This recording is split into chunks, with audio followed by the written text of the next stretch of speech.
We are less than 1 hour away from the start of the LCQ, so let's do a quick preview, tier list, and predictions.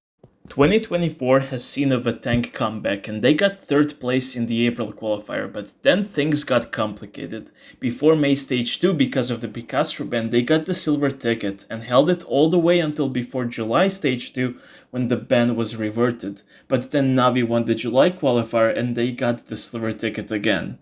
They are playing with a bit of a different team than the one in April, and I think that out of all the teams, they have the least support in terms of sponsors, base builders, analysts. So that is why, even though they have a first round bye, I am putting them as underdogs in the tier list. HTM got the silver ticket in May, back when they played as Savage Elite. They are one of the more consistent teams here, they are the defending world champions, and they are known as hard workers, so I have to put them as one of the favorites.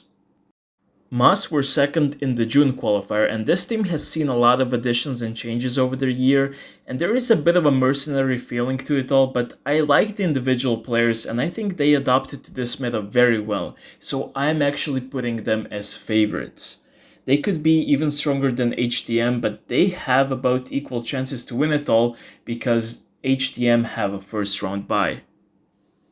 Pulse Gaming were 2nd only to Navi in the July qualifier. They have a good team of Japanese players who have played with each other for a while now, and maybe I am underestimating them again, but I am still putting them as underdogs, with a bit better chance than Vatang, but less chance than all the other teams. That also means that yes, I have Tribe and Dizzy in the contender category. Tribe haven't played a single good Stage 2 this year, but in one of them they were lucky enough to get to Stage 3 and they did okay but still finished 3rd. Then they focused on getting the silver ticket through either ESL or GCC and they clutched it in ESL by going furthest out of all the ticketless teams.